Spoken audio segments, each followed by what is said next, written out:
Government Medical Assistance Programs, a closer look at Medicare, Medicaid, and TRICARE. In today's presentation, we're going to start off by doing a quick review of each healthcare system. Then we're going to learn more about who's eligible for these plans. What do the different plans and programs cost? What's covered by these programs? And then what are the charges for participating providers versus out-of-network providers? Lastly, I do list all of the information resources I used to do this presentation. Starting off, we're going to take a look at Medicare. Medicare has different parts and plans, and it's separated based on your coverage. So Part A covers hospital insurance, meaning hospital stays, nursing home stays, hospice care, certain in-home health care, that type of thing. Part B is going to be your medical insurance. That covers your doctor's visits, your outpatient care, medical supplies, preventative services. And then lastly, Part D is your prescription drugs and vaccines. From there, we're going to look at these different plan options. So you have the original Medicare plan option. This is going to be your Part A and your Part B. When it comes to these types of plans, you are required to pay for services at the time of service and could be subject to a deductible. There's also going to be a 20% co-insurance cost and potential co-payments as well. You can add on Part D as well to the original Medicare for an additional fee. Next is the Medicare Advantage plans. This is also known as Part C. So Medicare plans, when it comes to Medicare Advantage, are operated privately through a private insurance company rather than the government. They are usually bundled together to include Parts A, Part B, and Part D, meaning hospital insurance, medical insurance, and prescription drug insurance. And what's nice about these programs is they can cover additional expenses that weren't originally covered by the original Medicare plan. Next up is Medicaid. So with Medicaid, this is a joint program that operates with the federal and state governments splitting the costs. These programs are run through the individual states. However, they must meet the minimum requirements set by federal regulations. Now, because these programs are run through their state and regulations are somewhat flexible, benefits and specific eligibility requirements when it comes to income, that type of thing, can vary by state. Medicaid includes the Children's Health Insurance Program, which is also known as CHIP, which is a wonderful program for low-income families to help make sure that their children are getting the health care that they need. When it comes to eligibility, the requirements were actually expanded in 2020 through the Affordable Care Act so that now even more families are able to get the health care that they need. Even those who have maybe not been previously eligible for Medicaid, many women who are, when they become pregnant, can get coverage through Medicaid for pregnancy-related services. And then there's TRICARE. So TRICARE specifically benefits our uniformed service members. It combines all the resources of the military health system and can get care at a military hospital or clinic, as well as civilian providers and facilities.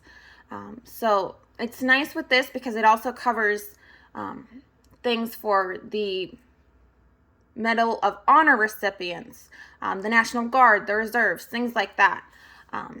If you are deployed out of country or you have TRICARE while you're out of country, there are TRICARE regions known as Eurasia, Africa, Latin America, Canada, and Pacific that you can seek care from.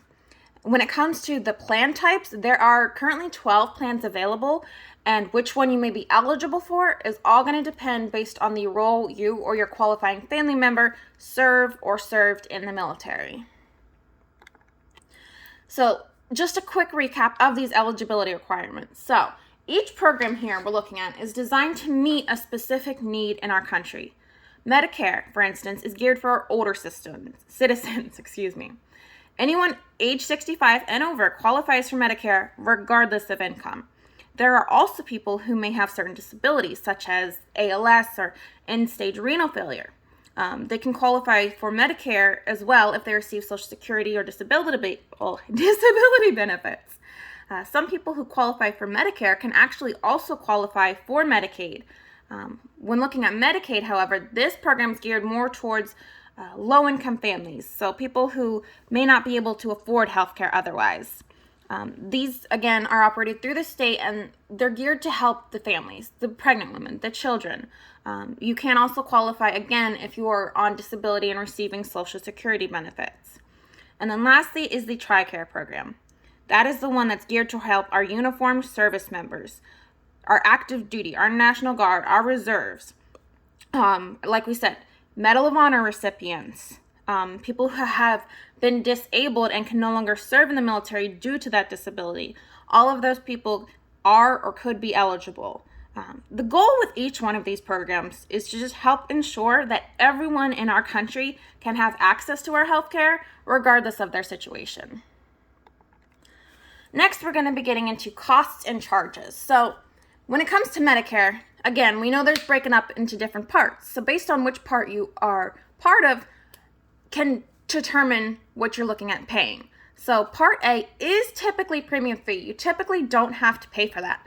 However, if you have certain income restrictions, meaning you make too much money, you may have to pay a premium of up to $4.99 a month. The Part B premium is $170.10, as well as an additional monthly fee that is, again, going to be determined based on income. And then your Part D premiums are going to vary based on the type of plan that you choose to enroll in. There are different plans based on different drugs, different formals. So looking at that is how you're going to determine what your premium is going to be. Next is Medicaid. So with the Medicaid, the programs are operated by the states, and we typically don't charge fees for enrollment, but some plans may just have you pay a co-payment or co-insurance based, again, on your income. Typically, people on Medicaid are basically exempt from all costs, including children and those who are terminally ill.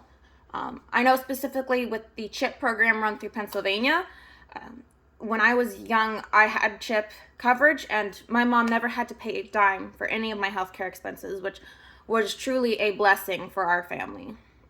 That is why programs like these are so necessary in our country. And then lastly is our TRICARE. Because there are so many different plans and everything, it's hard to give you an exact cost without knowing which plan we're talking about, because they can vary so much. So then what's covered by each of these plans? Well, first let's take a look at Medicaid. So because these are operated through the state and federal government, your coverage is going to vary based on where you live.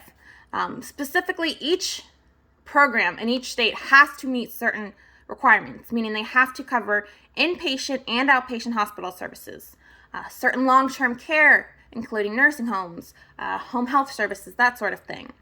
You're looking at physician services at clinics, health centers, specifically ones that have to be, of course, federally qualified. Pediatric services and care, laboratory and x-ray services, family planning services. This is going to include getting care from a licensed midwife, a birth center, counseling, specifically when it comes to tobacco use in pregnant women. It also has to require transportation to medical care, meaning ambulance rides, screenings, diagnostics, treatment care. All of those are required by the government to be included in the Medicaid programs, no matter what state you're in. However, each state has the option of including additional coverage, including prescription drugs, physical and occupational therapy, vision and dental care, hospice care, inpatient psychiatric stays specifically for those under 21 years of age, care homes for those who are mentally disabled, certain respiratory services, including those related to TB, medical accessories, including prosthetics, dentures, hearing aids, and then podiatry services, or foot doctors, for those of you who don't know. Looking next at Medicare, so we already basically discussed what this is covered. Medicare Part A covers your hospital, your care facilities, your hospice, certain in-home health care, including nursing home stays, provided that it's not considered long-term. It's more of a rehabilitation, less of a this is my new home.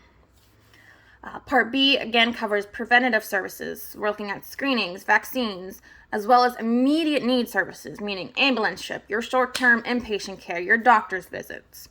And then lastly, Part D coverage, as we said, is going to vary based on your plan type.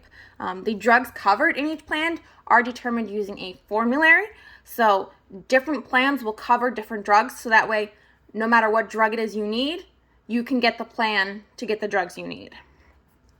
And then looking at TRICARE, when it comes to TRICARE, all your treatments, your procedures, your devices, anything medically necessary is covered. Dental coverage and vision care coverage are going to be based on your plan type, which is going to be based on your position in the military, is how you determine your eligibility for each plan. Pharmaceutical drugs are covered through the TRICARE pharmacy program, and they also use a formulary, and you can find a list of the covered drugs on the TRICARE website. Certain special services are also covered by TRICARE, including cancer clinics, mental health care, hospice care, and other items of that nature.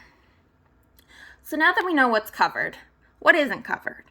Well, Medicare does not cover most dental or vision costs, but Medicaid and TRICARE can, depending again on the plan type.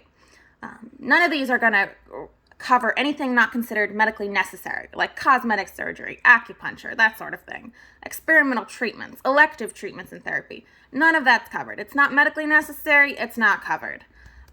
Again, we said a lot of them are not going to cover long-term care in a nursing home or similar facility.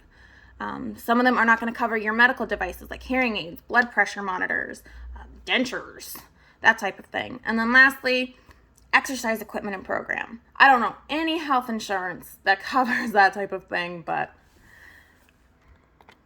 moving on. Next up, we're going to be looking at the participating and non-participating provider charges. So a participating provider means that they work together with the program, meaning that they are considered in-network and they must accept the approved amount given to them by the program as full payment of services rendered. This doesn't include, of course, any co-insurance or co-payments that the patient is responsible for. So when it comes to non-participating providers, often considered out-of-network, they do not have to accept the approved amount as full payment. They can actually charge up to an additional 15% more than the approved amount received by the program. There are also certain non-participating providers known as opt-out providers or things of that nature, that they can choose not to even file a claim with the insurance program, meaning that that patient is going to be responsible for the full cost of the services. Now, when it comes to visiting or receiving services from these non-participating providers, if you're wondering what your charges are, it's typically going to be based on a case-by-case basis, depending on what kind of care or services you received. Looking specifically at Medicaid, as we said, charges are going to vary based on the states. However, there are federal regulations that require that the participating provider payments are enough to continue to attract those new providers to the program. We want to make sure everyone can get reasonable access to healthcare. So if these payments are too low, providers aren't going to want to participate in the program, and then people can't get the care they need. Lastly, just sort of a more fun fact than anything else, is that Medicare participating providers are actually assigned a provider transaction number and a national provider identifier for billing purposes, and there is a full list of them on the Medicare website. Speaking of websites, we have come to the end of our presentation, and I do have a list of all of the references that I used. Specifically, you can see I did use a lot of the government websites, meaning the CMS.gov, Medicare.gov, Medicaid.gov, and TRICARE.military. There are a couple other websites in there as well, and if you have any questions, please let me know. Thank you.